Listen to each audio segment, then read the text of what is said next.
Oh, there's the burn. Oh, there. Oh.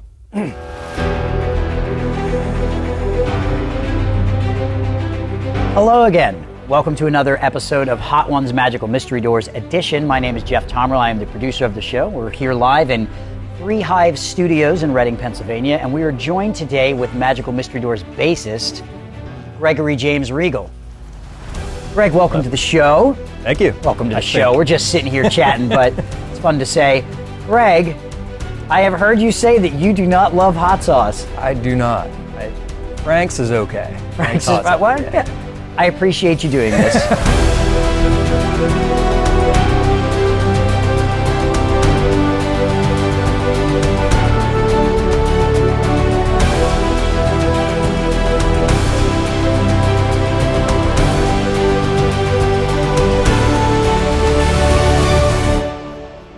So your one is on the top left is wing number one. Okay. So pick it up. Let's eat it. All Don't right. touch your eyes at any point. I will not. And let's see how you do with this, and then I'll ask you a question. Okay.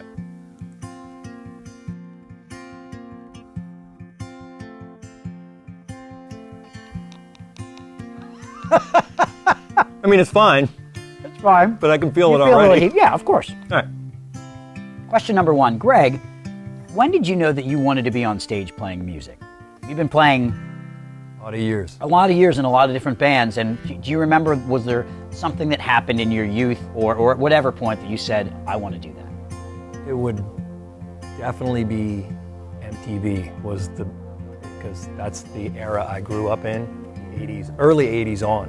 And when I started watching MTV, you'd see the early videos, like, okay, cool. Mid 80s hit, and the metal bands from LA, the LA scene, Motley Crue, all those guys. I would see that and I was like, wow. Wow, I wish I could do that, but I'm from this little town. It's impossible. But that's when I thought, wow, I want to do that. Do you remember, do you know when MTV launched? 81 or 2? And do you remember, do you have a memory of Oh that my being God. like, Oh. this is a thing now? Oh my, yeah. They would have video premieres on Fridays or Saturdays sometime, but usually Fridays, and you would run home from school to catch the Wow. premiere. It was amazing. And you would see a video, and the next Monday in school, if there was like a fad going on, some people would be dressed. That quickly? Yep. It was amazing. Man, what a cool time. It was amazing. I don't really think about putting myself in that time period. I grew up a little later and MTV was still there, and it was still influencing my generation and that, but I like to be a part of that. This wasn't there, and now it's there, and how much of an impact a new band and a new video and a new style would have on you. Yeah. It was amazing. It was a great time to I'm a little jealous. Yeah, it was the Thriller premiere. I set up a TV tray in my living room, and Mom brought dinner out, and They I advertised like oh this. my! Right, I forgot they advertised It was music a video thing, premieres. and it was like a build up to it, and my mom, I remember her watching it with me, and was like blown away. And I was a rock and roll fan, so it wasn't cool to be into that music, but I still loved it. Whoa, You remember watching Thriller for the first time my when God. it premiered. Oh, absolutely. What It was an amazing. awesome moment. It was amazing. It was. I remember watching Black or changer. White by Michael Jackson. yeah. It premiered after The Simpsons, I believe. Yeah. And that was so I have a similar memory of Yeah. that, but not, man, I mean, Thriller's an iconic video. Oh. That's a cool answer. I like Yeah. that. So that kind of the introduction of MTV to Greg. You grew up in Yeah. Lewistown? Yeah. It's like, that's what I want to do. I wanted to learn to play. I had no instruments at that time. Yeah. Not one single person in my family is a musician. Oh, wow. So, but I saw all of this on MTV, and I thought, wow, how cool would it be to do that? Was your first instrument guitar then? Drums. Drum, you too? Oh yeah, I'm a Vinny's was drummer. drums. Yeah, I got a guitar. I was given a guitar by someone, but I couldn't even hold a chord. I didn't even know what to do with it. It sat in my room, and then yeah. That's awesome. Yeah. That's a good answer. Wing 2 here. This one's a little smoky if I remember. Okay. Heat goes up just a little bit, but not bad. All right. Cheers.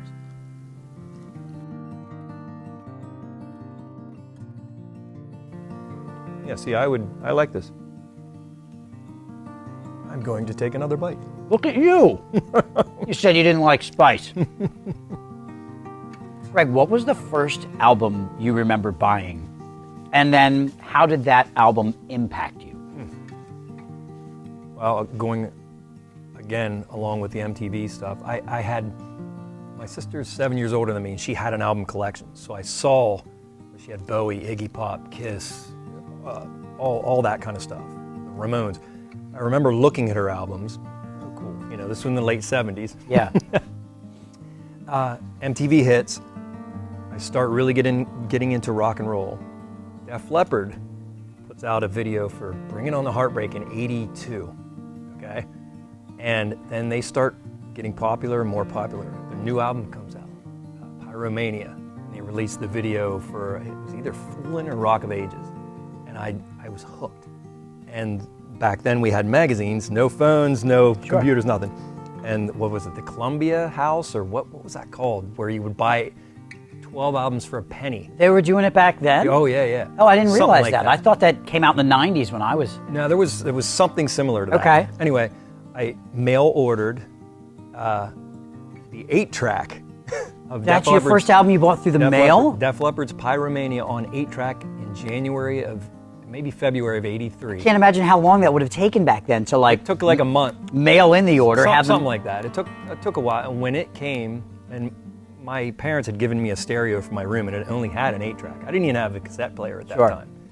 So that's why I bought an 8-track. When it came, I remember opening that box and seeing the cover, that building and the fire, and, you know, Def Leppard Pyro. I was like, whoa. And I went upstairs and put it in, and it was like, I can't even, the feeling it brought over me was, I can't even describe it. That's awesome. It's life-changing. And now, this is like a naive question. I don't mean to, like, on an 8-track, can it only fit 8 tracks? wow, that is a good question, because I had many, I can't remember. I know. If a song has like 12, what did they do? I don't know.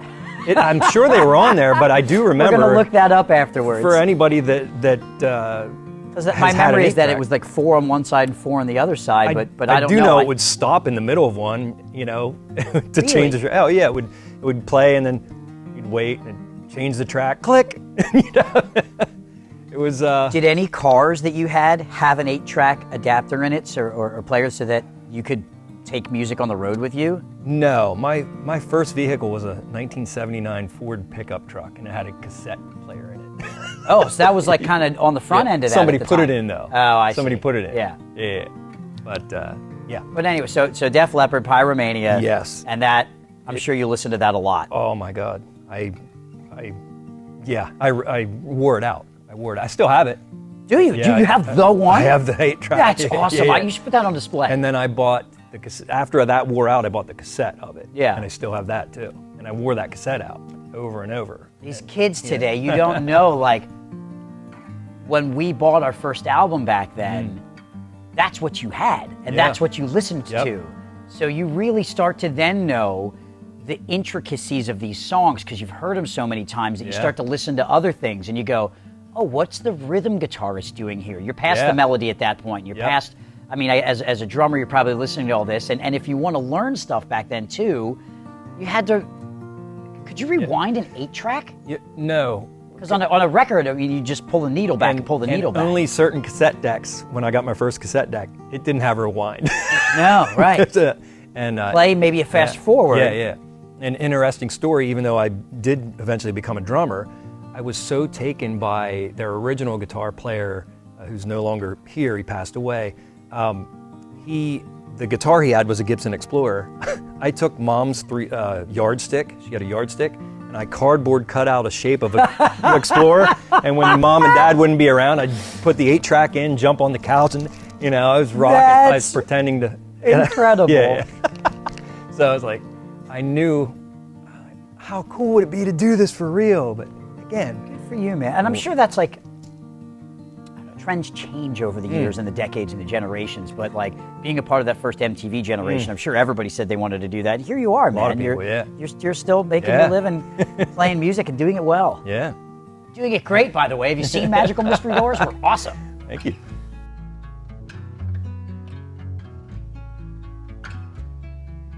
Cheers.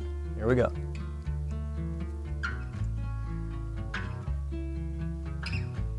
little hotter.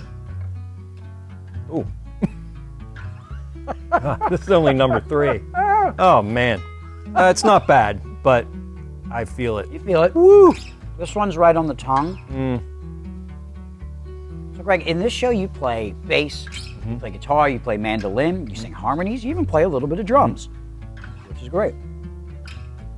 Do you have a favorite instrument, or maybe rather like a favorite moment in either of Magical Mystery Doors Presents Beatles Zeppelin Doors or Zeppelin Reimagined?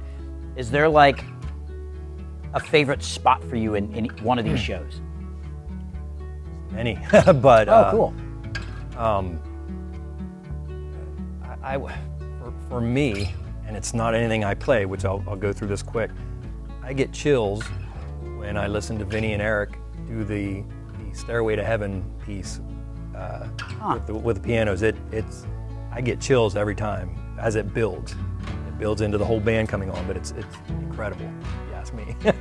So that in that moment, were you able to like step off stage and watch other guys that you're standing next to, but you just get to appreciate them in that moment? Exactly. And that's not what I asked you, damn it, Greg. I know, but I had to. I'd put that out there. How about you playing?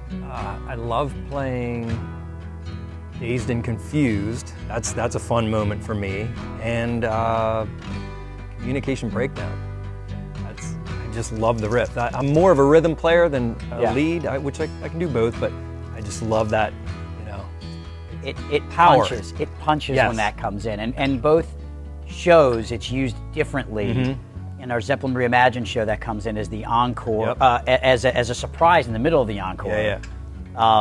And that's a fun moment. It's in and out. And it's also my favorite moment in the MMD version of our show, because in the Beatles Zeppelin Doors. Beatles Zeppelin Doors version of our show, because we do the music of Communication Breakdown and sing Paperback Writer over it. Yeah. And I still get to play the same thing, so it's my favorite moment. There you go. That's a great answer. Yeah.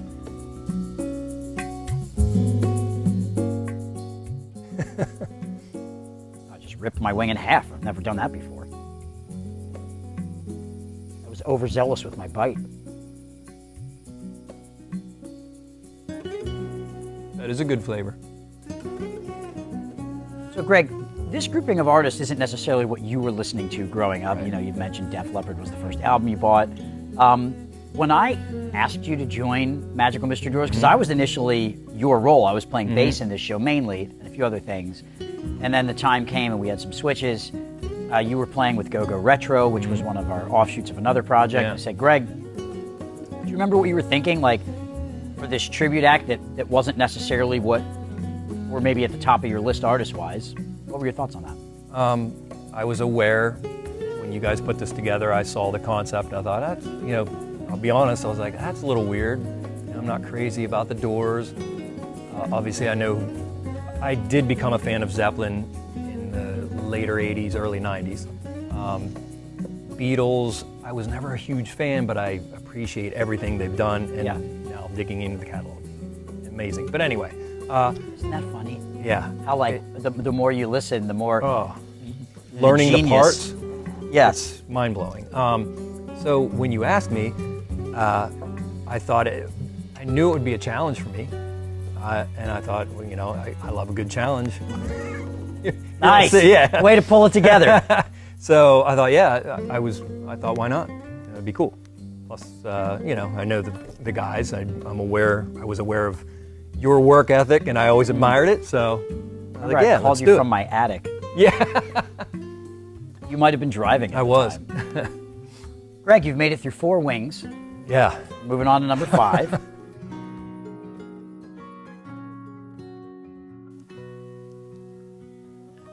It almost feels like there isn't. There's a little jump in heat. There is.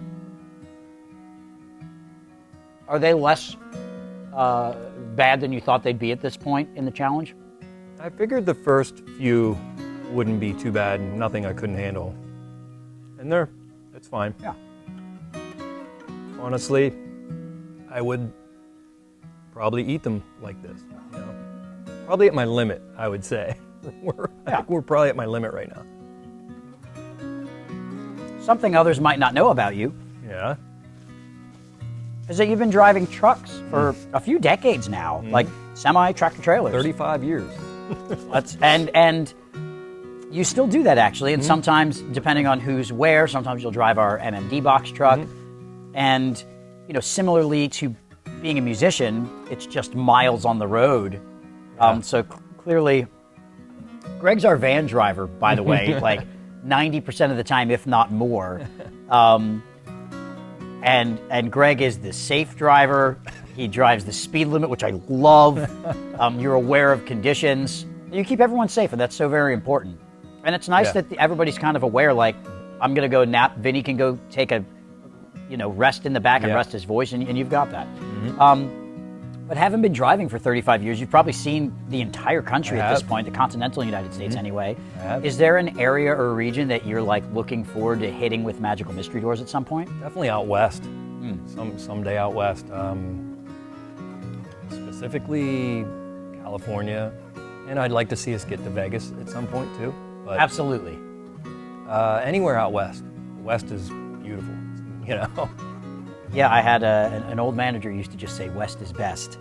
And then he's not, you know, part of it is the allure of going somewhere else.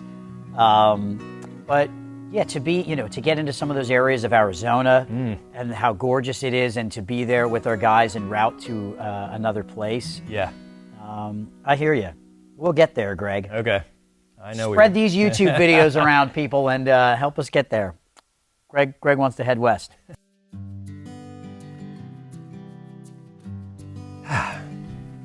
That was a nervous sigh, Greg. Yeah. It looks hotter than the other ones. It's just darker. It's like a maple bourbon sauce, I think. I don't love the flavor of this one.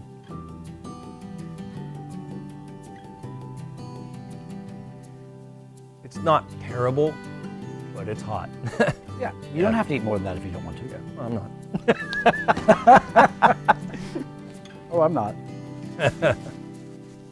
What some of you may not know about Greg Regal is and I tell you this, you're like almost always in a good mood, and you're just like a positive, friendly vibe. Greg will make friends with anyone. Greg will just fly to another country on his own and just, I met these people. I was going to explore, and now we're friends. And you know, he's carried that through his music community. You're friends with so many musicians. You're really close with Tommy Z of Get the Lead Out. Yeah. I know you've both attended each other's shows even. Tommy's come to see us. You've gone to see them multiple times. What can you tell me about your experience in the music industry by bringing this friendly approach to everyone in an industry that's pretty competitive at times? Like, how's that been for you? I think early on, I didn't want to see it as a competition, and I learned. I couldn't even tell you who I learned from. But I learned by being humble, knowing your place, and being not burning any bridges, and being friendly with other musicians that I met. Like, I'm talking musicians out in LA, or you know, that are in pro situations. Just becoming friends with them, and just having the positive attitude that I do. People see that, and absolutely, and they remember that, and that's how you get the calls for whatever, you know, to, hey, you want to do this? Hey, could you help? Could you do this? Or if you're it's all, you don't have to be the best player. You have to be solid, but if you're reliable, good attitude, and not a dick. Yeah, fun to be around. That's more than half the battle is, 85%. We call it the hang, because when you're a musician, you have so much time on the road, off the stage, and you're just hanging with people. Like, how's the hang? Yeah. And they're like, oh, he's a 10 out of 10, like excellent guy. And you get that. I mean, you get calls from lots of people to fill in. Well, I can't say every person, but it's like every person I've ever met. Like, oh, I play with Greg. Yeah, Greg, he's helped us out here, and it's awesome to see. That was one of the reasons I called you and offered you the gig. I was like, I've known you from other cover band days. Here's an eye touch. I'm going with the back of the knuckle. I saw you here. going up there. I was like, yeah, no, I've got some experience. Okay. Not that I can't make a mistake. Yeah, Greg Regal, one of the nicest guys you'll ever meet in the music industry, and I love that you approach it that way. Yeah. Greg, I gotta say I'm impressed. You haven't touched the milk or water yet either. I think I'm going to after this. Absolutely you are. I'd like to take a bite of ice cream now. I'm going to wait till after this one. 7's a significant heat jump. Oh, great. All right, let's eat it, and I'll ask you the next question.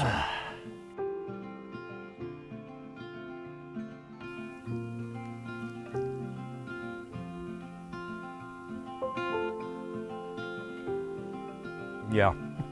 It tastes different immediately. Oh, yeah. Mm-hmm. Yeah, that's a jump. This is a good time, and I'll hide the name because, you know. No, let them sponsor us. All right. Haagen-Dazs? It's so good. I knew you were going to go vanilla. Greg's a pretty vanilla guy overall, which is great. Greg, in question 6, I asked you about that you're friends with a lot of people, and specifically Tommy Zamp from Get the Let Out. You've seen Get the Let Out 3 or 4 times, I think. Way more than that. Way more. Oh, yeah. Even before Tommy was in. We both play tribute to Led Zeppelin. Greg, what's your takeaway from their show? They've been doing it, I think, over 20 years, I believe. Yeah. And they've been like, they're the GOAT. I mean, they're like they're the name. And having seen it, I've seen them with you once. I sat next to you, and I've seen their show 4 times. What's your takeaway from watching that band? Especially since Tommy joined and being able to see the inner workings and what they do behind the scenes and how professional it is. They're as professional as any large caliber big band that's out there touring. That's why they tour the country, you know, and that's why they have a bus. That's why they have a tractor trailer. They're just so professional, and if you're a guitar nerd, they got the tones down to the T. Led Zeppelin. It's just, you know, it's amazing. When I'm not like a guitar guy, and I'm not an amp guy, and I went to see them at Pat Garrett Amphitheater, and I took my kids, and Tommy was like, "I've got this setup, man. So when we play whatever song it was, when the levee breaks, like." This amp head routes through this speaker to this microphone. And I had to be like, I appreciate that, but I don't, that's not my thing. But it was exact. Like his level of dedication, and that's just the one guy up there. It was, it's the right guitar in the right head, in the right speaker, in the right microphone. And when you go out front, it did hit me that sonically, I was punched with the exact sound that's on the album when I you know, Houses of the Holy is my favorite Zeppelin album, and I was like, this is the exact sound. And especially there, man, you can see their tour bus, you can see their tractor trailer. He let me come up on stage with my 2 sons, and like every cable is laid out at a perfect 90-degree angle, and you can see, you know, I'm a producer of shows, I'm looking around the vibe of everybody walking in, it's like, very professional. It's awesome. And I wanted it to not be awesome, right? like on some level. And I saw it, and I was like, this is absolutely, these guys have been doing this so long, and they're going to continue doing it for a long time. And specifically, when we built this show and wanted to do, clearly Beatles, Zeppelin, Doors is a different take, but when we built Zeppelin Reimagined, I'm not going to do what they're doing better than them, which led us to do something different. And their show has value for what it is, and they're great at it, and our show is a different take on Zeppelin. But man, it's just really impressive. It's very impressive. I don't, you know, not that we ever play a wrong note, but I don't think there was one fucking wrong note that entire show when I watched them 4 times. It was just perfect. It's not that mistakes are not allowed. I mean, very few ever made. They are all clearly rehearsed, and it's been neat to have Get the Let Out fans that come see us, and we're able to say, like, I'm a fan too. Like, I've seen them and they're great. So and I love that. You know, I love that people can enjoy both. But to the point, like, I love competition a bit. So like, you guys are great, and that makes me want to put on a better show to get to that level. So thank you for what you guys have done for the tributes. You've broken a lot of grounds. You're on a tour bus. You played Red Rocks. It's definitely helped risen the bar for everyone. Oh yeah. Okay, let's go. It tastes terrible. Right away. Oh God. Oh, man. Woo! Instant sweat. Yeah, Oh. it's a quick one.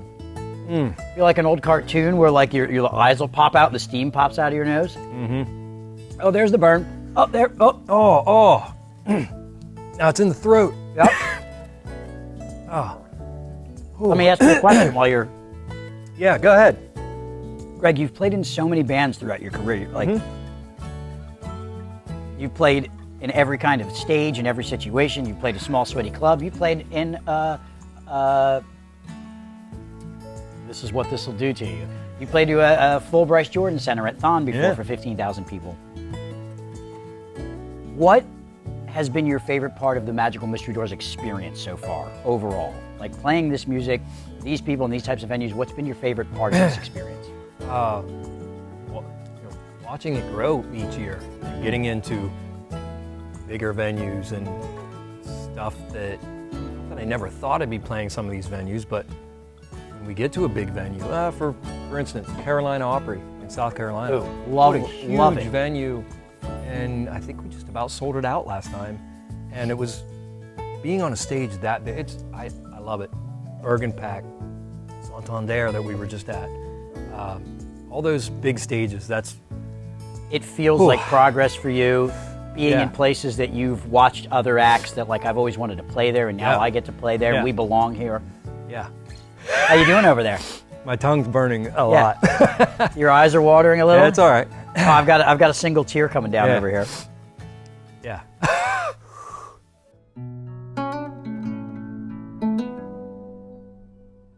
Taste is gone after the last one. Oh.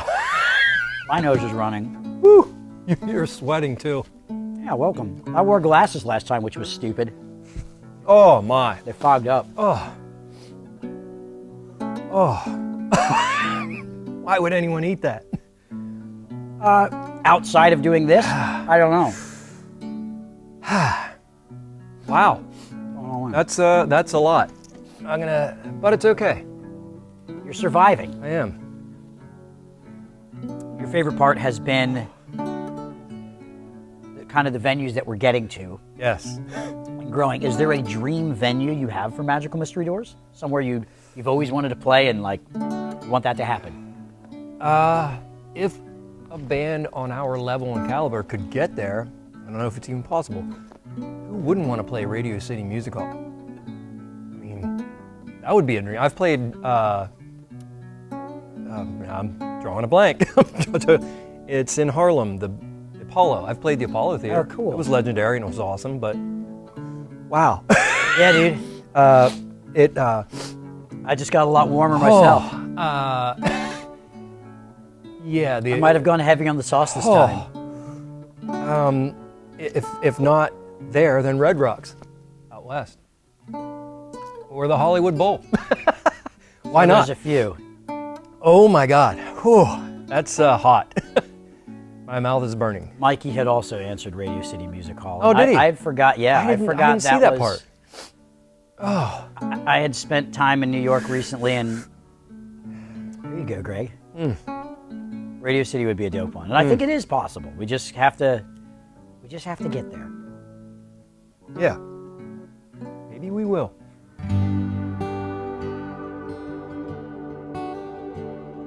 One final wing. Greg, do you know what happens on the last wing on Hot Ones? Nope. They add a little bit of sauce to Oh, it, Greg. forget that. You don't have to. I don't want to. Everybody. Oh. No, I don't need to do that. I'm going to do it. Because it's tradition. And you can call me a wimp. I don't care. Hey, man, you're eating the wings. You came in before some of the other guys. Just gonna add a little bit on the top here. It's the roof and tongue and lips. It's like, wow. It's just stuck.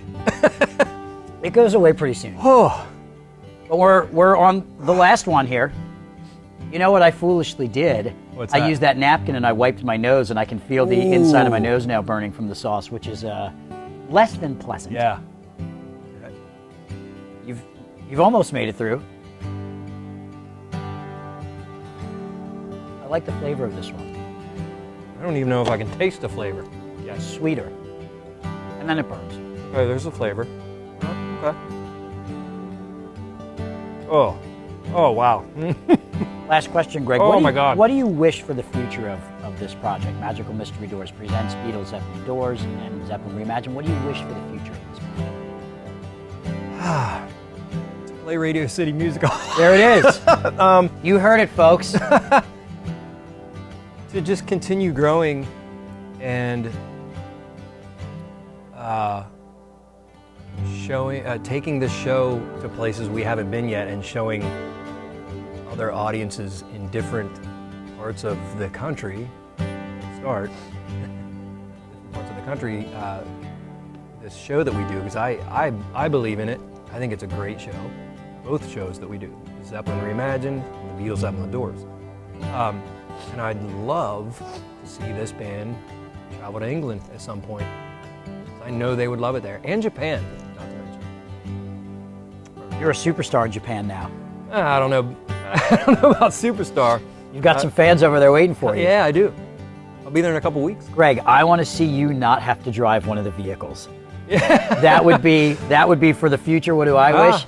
I wish that Greg can just finish, get in the back of whatever vehicle, hopefully a bus someday, and that you don't have to drive unless you want to. I was just going to say, I'll probably say to the driver, hey, I can take over for a little while if you want. Yeah. But that's on my list for you and for us.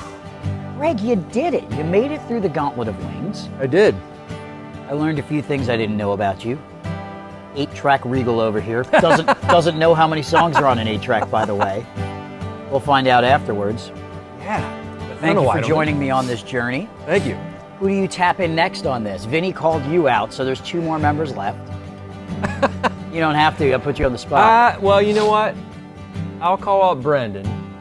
Brendan Morrow. Yeah, because I want to give Eric some time to prepare. So, Brendan, you're next. Greg, thanks so much. We're going to step over here and get a photo together. Thank you. And come see multi-instrumentalist Gregory James Regal. Find him on Instagram. Just a pleasant, fun guy to be around. Thanks, Greg. You're welcome. Thank you. Woo! Get our photo. Oh, my God. The heat is just... Oh, my God. It's just hanging there. Choose me with your ice cream. Go ahead, eat some. All right. We're standing here. Mm-hmm. Is this a video? Yeah, it's still hanging. Now what?